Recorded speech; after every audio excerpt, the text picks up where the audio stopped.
Hello everyone, welcome to Pharma Ed. जो आज हम टॉपिक पढ़ेंगे, मैंने प्रीवियस लेक्चर में डिस्कस किया था एंटी हाइपरटेंसिव ड्रग्स की सेंट्रली एक्टिंग सिम्पैथोलाइटिक ड्रग्स, जिसमें हमने क्लोनिडीन और मिथाइल डोपा का मैकेनिज्म डिस्कस किया था, राइट। अभी हमारा एंटी हाइपरटेंसिव में सिम्पैथोलाइटिक ड्रग्स ही चल रही हैं, राइट। हमारा फर्स्ट क्लासिफिकेशन सिम्पैथोलाइटिक्स।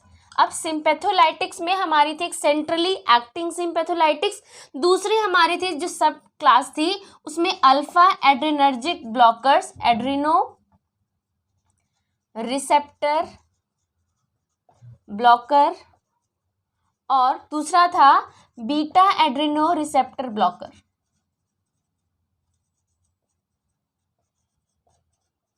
ब्लॉकर।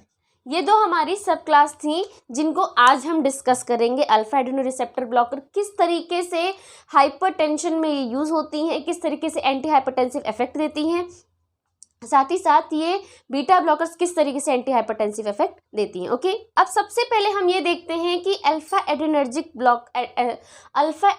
रिसेप्टर्स हमारी बॉडी में कहाँ पाए जाते हैं और वो क्या इफेक्ट देते हैं, राइट। सो दो तरीके के अल्फा एड्रेनर्जिक रिसेप्टर्स होते हैं, एक होता है अल्फा 1, दूसरा होता है हमारा अल्फा 2, राइट। अल्फा 1 हमारा पाया जाता है ब्लड वेसल्स के वॉल्स पे, राइट, ब्लड वेसल्स की वॉल पे। एंड किस में इन्वॉल्व होगा, ये क्या करेगा, वैसो कंस्ट्रिक्शन करता है, वैसो कंस्ट्रिक्शन मतलब कि ब्लड वेसल्स का कंस्ट्रिक्शन करेगा इस तरीके से। ये मान लीजिए ब्लड वेसल्स हैं तो इनका कंस्ट्रिक्शन करके इनके एरिया को नैरो कर देगा। कौन, अल्फा 1 रिसेप्टर। अब ये रिसेप्टर पे कैसे काम करेंगे, जब इस रिसेप्टर पे एड्रेनलिन बाइंड करेगा, एड्रेनलिन जब इस अल्फा 1 रिसेप्टर पे बाइंड करेगा, जो कहाँ पाए जाते हैं, ब्लड वेसल्स में, तो वैसो कंस्ट्रिक्शन के लिए रिस्पॉन्सिबल होगा। ये नॉर्मल मैकेनिज्म है, राइट। फिर अब ये एक और चीज कि ये वैसो कंस्ट्रिक्शन किसके लिए रिस्पॉन्सिबल होगा, ये वैसो कंस्ट्रिक्शन अगर होगा तो हार्ट रेट इंक्रीज होगा, हार्ट रेट जो है वो, क्योंकि अब यहाँ हार्ट रेट इंक्रीज होने का रीजन क्या है, अब वैसो कंस्ट्रिक्शन होगा तो पेरीफेरल रेजिस्टेंस जो है वो इंक्रीज होगा। पेरीफेरल रेजिस्टेंस का मतलब क्या है कि जो ब्लड जिस ब्लड वेसल में फ्लो हो रहा है उस ब्लड वेसल्स में लगने वाला रेजिस्टेंस, उसी को हम बोल रहे हैं पेरीफेरल रेजिस्टेंस।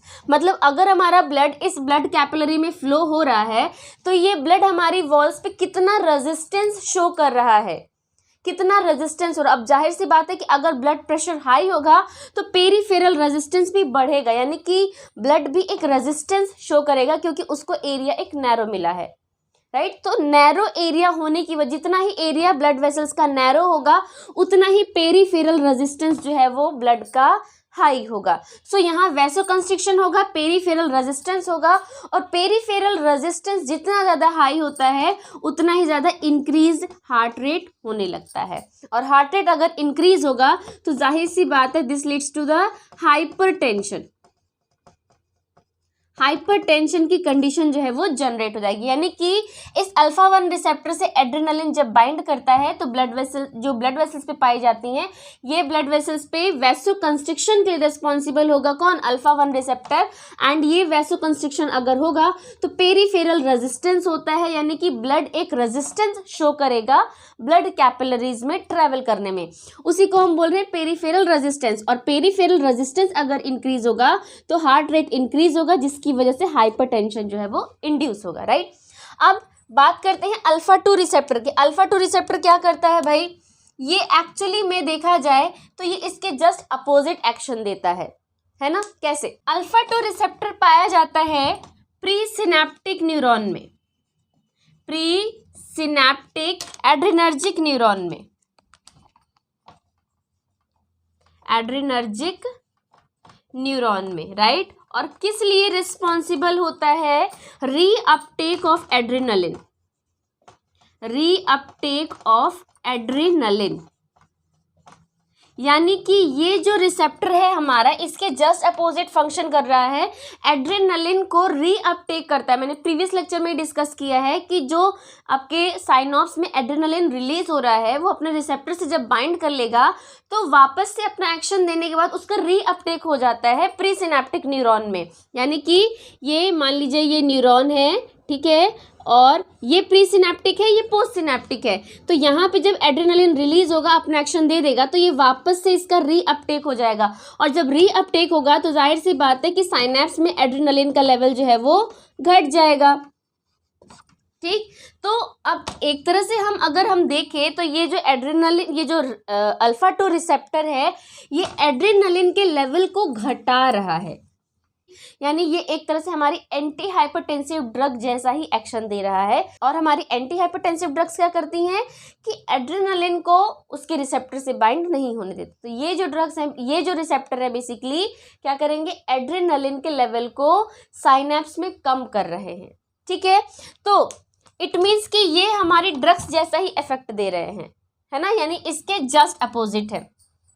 अब हमारी जो ड्रग्स हैं दो तरीके की हैं। एक है हमारी सेलेक्टिव अल्फा ब्लॉकर। हमें बेसिकली ब्लॉक किसको करना है, ये भी ध्यान देना है, हमें ब्लॉक करना है अल्फा 1 रिसेप्टर को, जो कि कहाँ पाया जाता है, ब्लड वेसल्स में, जो वैसो कंस्ट्रिक्शन के लिए रिस्पॉन्सिबल है और इंक्रीज हार्ट रेट के लिए रिस्पॉन्सिबल है। ठीक है, हमारे लिए हम इसको ब्लॉक नहीं करना चाहते क्योंकि ये एक तरह से हमारे एंटी हाइपरटेंसिव ड्रग जैसा ही इफेक्ट दे रहा है, यानी ये इफेक्ट जो है ये हमारे लिए बेनिफिशियल है। लेकिन जो हमारी ड्रग्स है वो दो तरीके की हैं। एक है हमारी सेलेक्टिव अल्फा 1 ब्लॉकर, एक होती है हमारी सेलेक्टिव अल्फा 1 और अल्फा 2 ब्लॉकर। मैंने क्लासिफिकेशन में भी लिखवाया है अगर आपने ध्यान दिया हो। तो अब किस तरीके से वो ड्रग्स हमारी काम करती हैं। So alpha blockers block either alpha 1 receptor और both alpha 1 and alpha 2 receptor, दोनों को भी ब्लॉक करती हैं और अल्फा 1 को भी सिर्फ ब्लॉक करती हैं। राइट, किस तरीके से, ये हमारी अल्फा ब्लॉकर है। ठीक, हम दो तरीके की बात करेंगे। एक हमारी होंगी जो सेलेक्टिव होंगी, ये हमारी नॉन सेलेक्टिव है। जो नॉन सेलेक्टिव होंगी वो अल्फा 1 और अल्फा 2 दोनों को ब्लॉक करेंगी।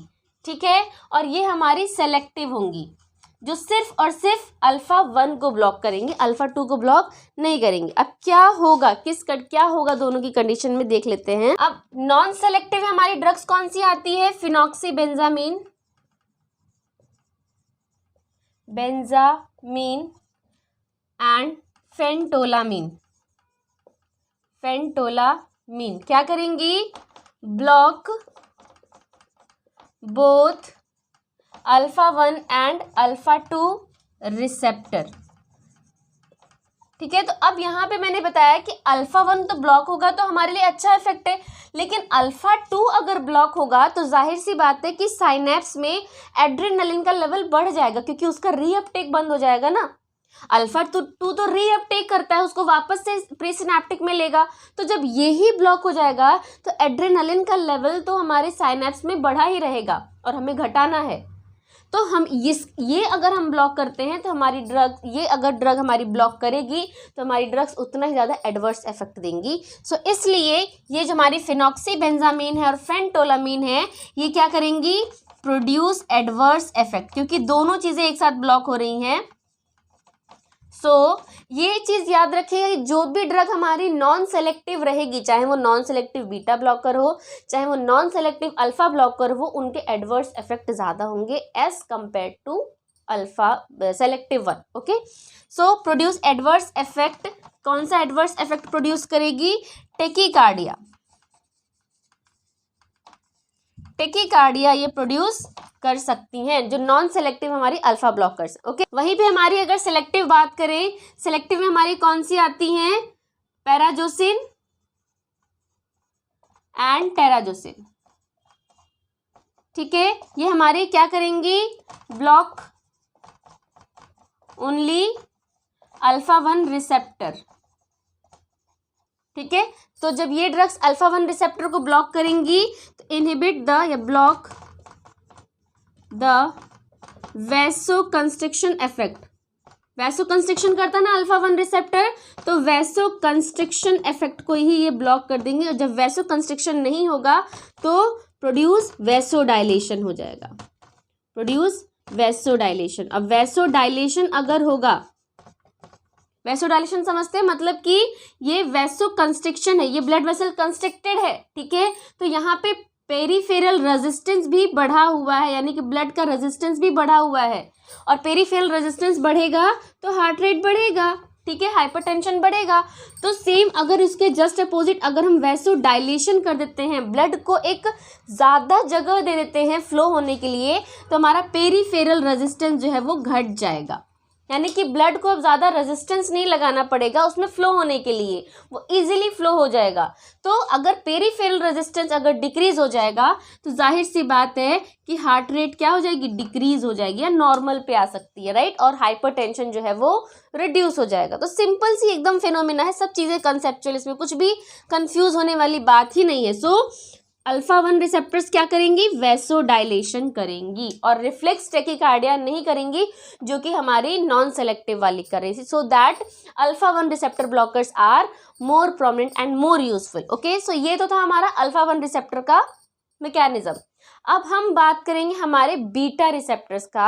अभी हमने पढ़ा अल्फा एड्रेनर्जिक रिसेप्टर ब्लॉकर्स, क्या पढ़ा, अल्फा एड्रेनर्जिक रिसेप्टर ब्लॉकर्स। अब हम बात करेंगे बीटा एड्रेनर्जिक रिसेप्टर ब्लॉकर्स, और हम ये देखेंगे कि बीटा रिसेप्टर्स हमारे कहाँ कहाँ पाए जाते हैं। बीटा एड्रेनो रिसेप्टर ब्लॉकर्स, ठीक है, जिसको हम बीटा ब्लॉकर्स भी बोलते हैं। ये जो हमारी ड्रग्स हैं ये सिंपैथोलाइटिक ड्रग्स भी हैं, इससे पहले भी जो मैंने पढ़ाया वो भी सिंपैथोलाइटिक ड्रग्स हैं, यानी कि सिंपैथेटिक न्यूरोट्रांसमीटर्स को ब्लॉक करेंगे, यानी कि sympathetic neurotransmitters adrenaline, nor adrenaline, उसको ब्लॉक करेंगे, right.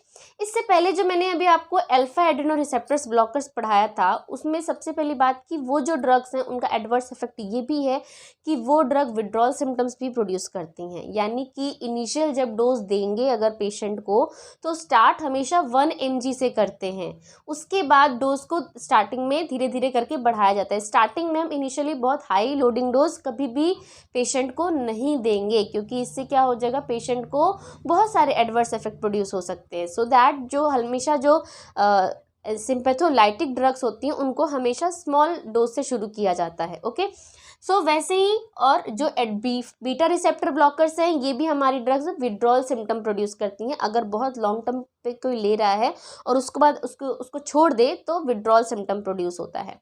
So beta Adreno receptor blockers, तो सबसे पहले हम समझेंगे बीटा रिसेप्टर हमारे कहाँ कहाँ होते हैं। एक होता है बीटा 1 रिसेप्टर, दूसरा होता है हमारा बीटा 2 रिसेप्टर, ठीक है। बीटा 1 रिसेप्टर हमारा कहाँ पाया जाता है, हार्ट में एंड किडनी में, ठीक है। बीटा 2 रिसेप्टर हमारा पाया जाता है ब्रोंकाई में, देखिए ये चीज़ याद रखिएगा हमेशा। सो अब जो हमारी ड्रग्स होंगे यहाँ पे जाहिर सी बात है इनसे क्या बाइंड होगा, एड्रेनालिन एंड नॉर एड्रेनालिन, ठीक है, एड्रेनालिन एंड नॉर एड्रेनालिन, ठीक है, ये हमारे क्या है, न्यूरोट्रांसमीटर्स हैं। और अगर बीटा 1 रिसेप्टर पे एड्रेनालिन बाइंड करेगा और किडनी पे बाइंड करेगा तो ये क्या करते हैं, they increases the force of contraction, increases force of contraction. Force of contraction मतलब कि हार्ट के कॉन्ट्रैक्शन को बढ़ा देंगे, उसका जो कॉन्ट्रैक्शन फोर्स है वो उस फोर्स को बढ़ा देंगे। फोर्स ऑफ कॉन्ट्रैक्शन को बढ़ाएंगे, हार्ट रेट को बढ़ाती हैं, हार्ट रेट को बढ़ाते हैं, इसके साथ साथ ही कार्डियक आउटपुट को भी बढ़ाते हैं।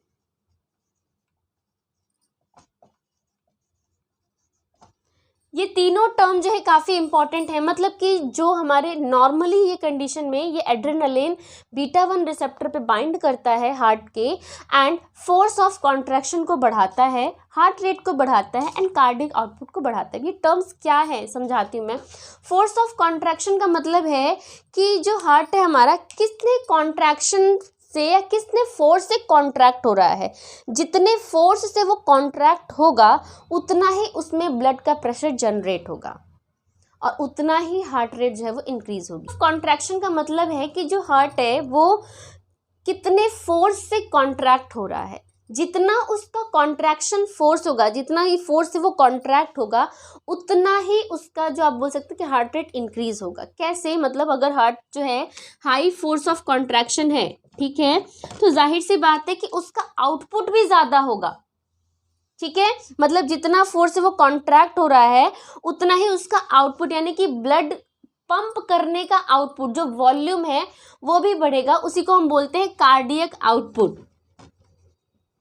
कार्डियक आउटपुट भाई देखिए, फॉर एग्जांपल एक मजदूर है, ठीक है, आप उससे बहुत ज़्यादा काम करवा रहे हैं, ठीक है, उस पर बहुत ज़्यादा फोर्स कर रहे हैं, तो फोर्स करने की वजह से जाहिर सी बात है वो काम भी ज़्यादा करेगा, है ना, यानी कि उसका उससे आने वाला आउटपुट भी ज़्यादा हो जाएगा। तो सेम वही फिनोमेना है कि जो हार्ट है, अगर उसका कॉन्ट्रैक्शन हम बढ़ा देते हैं तो उससे होने वाला कार्डियक आउटपुट, जो ब्लड वॉल्यूम जो रिलीज हो रही है, वो वॉल्यूम भी बढ़ जाएगी और उसी को हम बोलते हैं कार्डियक आउटपुट। तो कार्डियक और आउटपुट बढ़ जाएगा, ब्लड वॉल्यूम बढ़ेगा, तो जाहिर सी बात है कि जो ब्लड वेसल्स है उनमें फ्लो होने वाला ब्लड भी बहुत हाई प्रेशर से होगा। तो ये क्या कर देगा? Increase heart rate. सो ये तीनों ही कंडीशन क्या करेंगी? हाइपरटेंशन क्रिएट करेंगी। हाइपरटेंशन, समझे बात को?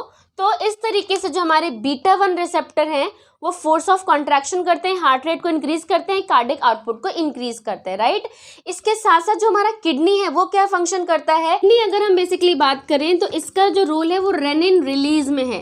इंक्रीज रेनिन रिलीज, रेनिन के रिलीज को इंक्रीज करती है और जितना ज़्यादा रेनिन इंक्रीज होगा एंजियोटेंसिन 2 उतना ही बनेगा। एंजियोटेंसिन 2, एंजियोटेंसिन 2 इंक्रीज हो जाएगा तो जाहिर सी बात है कि आपका मिनरलोकॉर्टिकॉइड का लेवल बढ़ जाएगा, कॉर्टिकॉइड का लेवल बढ़ जाएगा, जिसकी वजह से, अब बहुत गहरा रीज़न है ये, मैं जनरली शॉर्ट में बता रही हूँ, increase blood volume, blood volume बढ़ेगा तो जाहिर सी बात है कि ब्लड प्रेशर बढ़ेगा, समझे। सो यहाँ पे ये दोनों ही हमारे हार्ट रेट को इंक्रीज कर रहे हैं, हाइपरटेंशन को इंक्रीज कर रहे हैं, राइट। अब आते हैं हमारे बीटा 2 रिसेप्टर। बीटा 2 रिसेप्टर का हमारे हार्ट रेट से कोई भी लेना देना नहीं है, ये हमारे ब्रोंकाई पे पाए जाते हैं, ठीक है, और ये हमारे ब्रोंकाई की जो मसल्स होती हैं उनमें पाए जाते हैं, रेस्पिरेशन में इन्वॉल्व होते हैं। अब इन दोनों का मैं क्यों समझा रही हूँ यहाँ पे कि हमारी जो ड्रग्स हैं वो दो तरीके की हैं। एक है हमारी सेलेक्टिव बीटा ब्लॉकर, जैसे अल्फा में थी सेलेक्टिव अल्फा ब्लॉकर, वैसे ही हमारी बीटा में भी है selective beta blocker and non selective beta blocker. जो हमारी नॉन सेलेक्टिव होंगी दे ब्लॉक, जो नॉन सेलेक्टिव वाली होंगी block both beta 1 and beta 2, right, and selective one block only beta 1। सो हमारी ड्रग्स जो बीटा 1 को ब्लॉक करेगी वो हमारे लिए ज़्यादा बेनिफिशियल है, क्योंकि हमको बीटा 2 को ब्लॉक नहीं करना है। अगर बीटा, मान लीजिए कोई अस्थमा का पेशेंट है, ठीक है, और ये बीटा 2 रिसेप्टर्स जो है डायलेशन करती हैं, बीटा 2 रिसेप्टर हमारे ब्रोंकाई में प्रेजेंट होकर एयर को एंटर करने के लिए ब्रोंकाई का डायलेशन करती हैं। तो अगर कोई पेशेंट अस्थमा का पेशेंट है, उसको हमने दे दिया तो बीटा 2 रिसेप्टर ब्लॉक हो जाएगा, तो ब्रोंकाई कंस्ट्रिक्शन हो जाएगा, ब्रोंकाई कंस्ट्रिक्शन हो जाएगा तो एयर पैसेज जो है वो कम हो जाएगा। तो कोई अस्थमा का अगर पेशेंट होगा तो उसको सांस लेने में दिक्कत होगा, है ना। सो इस तरीके से हमारे जो सेलेक्टिव बीटा ब्लॉकर्स है वो हमारे लिए ज़्यादा बेनिफिशियल है। हम देख लेते हैं एक बार। अब ब्लॉकर्स इनहिबिट कैटेकोलामाइंस, कैटेकोलामाइंस मतलब adrenaline, noradrenaline, adrenaline, noradrenaline to bind to their receptors, ठीक है, उसको इनहिबिट करेंगी to decrease force of contraction, force of contraction को डिक्रीज करेंगी, decrease cardiac output, decrease heart rate.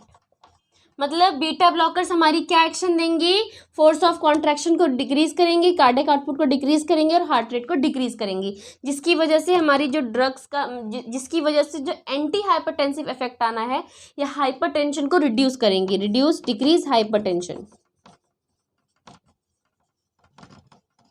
ठीक है, अब हम देख लेते हैं कौन सी ऐसी ड्रग्स हैं हमारी जो बीटा सेलेक्टिव हैं और बीटा नॉन सेलेक्टिव हैं, वो भी देख लेते हैं।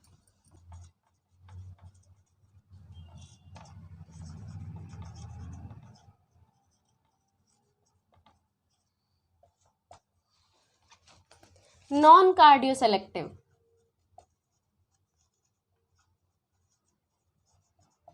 ठीक है, नॉन कार्डियो सेलेक्टिव में हमेशा याद रखिए कि जो हमारी प्रोपेनोलोल है, जो हमारी फर्स्ट ड्रग थी कार्डियक बीटा ब्लॉकर्स की, वो हमेशा नॉन सेलेक्टिव होगी। तो इसमें हमारी कौन सी ड्रग्स आएंगी, लिखते हैं प्रोपेनोलोल,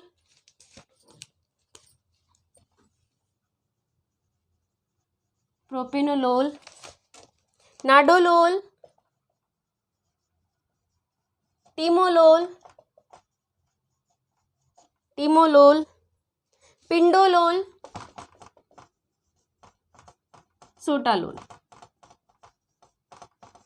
ठीक है, ये किसको ब्लॉक करेंगी, block beta 1 and beta 2 receptor, इसलिए इनके एडवर्स इफेक्ट हाई होंगे, इंक्रीज एडवर्स इफेक्ट। जो ड्रग जितनी ही ज्यादा ब्रॉड उस पर काम करती है उतने ही ज्यादा उसके एडवर्स इफेक्ट होते हैं, ये याद रखना है हमको। ठीक है, कार्डियो सेलेक्टिव में हमारी कौन सी ड्रग्स आएंगी, नेबिवोलोल, नेबिवोलोल, एस्मोलोल, एस्मोलोल, बिस्प्रोलोल, लोल लोल, बिस्प्रोलोल, एटिनोलोल। अभी एटिनोलोल जो हमारी one of the most used drug है बीटा ब्लॉकर की, सबसे ज़्यादा यूज़ की जाती है एटिनोलोल। ठीक है, सो ये हमारा हुआ मैकेनिज्म ऑफ एड्रेनर्जिक और बीटा एडेनो रिसेप्टर ब्लॉकर्स का। ठीक है, अल्फा एडेनो रिसेप्टर ब्लॉकर्स का और बीटा एडेनो रिसेप्टर ब्लॉकर्स का। अल्फा जो हमारे किस मैकेनिज्म पे काम करते हैं और बीटा हमारी किस मैकेनिज्म पे काम करती है। ठीक है, जैसे कि मैंने बताया कि बीटा ब्लॉकर्स भी हमारी क्या करती हैं, एक लॉन्ग टर्म के बाद अगर हम इनको छोड़ दें तो ये विड्रॉल सिम्टम प्रोड्यूस करते हैं, ये इनका एडवर्स इफेक्ट है। ठीक है, इसके साथ साथ ये पोस्चुरल हाइपोटेंशन भी करती हैं। पोस्चुरल हाइपोटेंशन, पोस्चुरल हाइपोटेंशन क्या होता है कि मतलब एक जगह अगर कोई पर्सन बैठा है और वो जैसे ही अपने पोस्चर में चेंज करता है, या बैठा है खड़ा हो रहा है, खड़ा हुआ है बैठ रहा है, तो उस कंडीशन में उसका ब्लड प्रेशर काफ़ी लो चला जाता है, उसी को हम बोलते हैं पोस्चुरल हाइपोटेंशन। तो इस तरीके के एडवर्स इफेक्ट हमारी बीटा ब्लॉकर्स प्रोड्यूस करती हैं और इसलिए इनके साथ साथ हम वेसोडाइलेटर्स भी देते हैं, वेसोडाइलेटर्स के साथ ही बीटा ब्लॉकर्स दी जाती हैं। Okay, and thank you so much for the watching. Next video में मिलते हैं हमारे नेक्स्ट टॉपिक के साथ, that is a S inhibitors. Okay.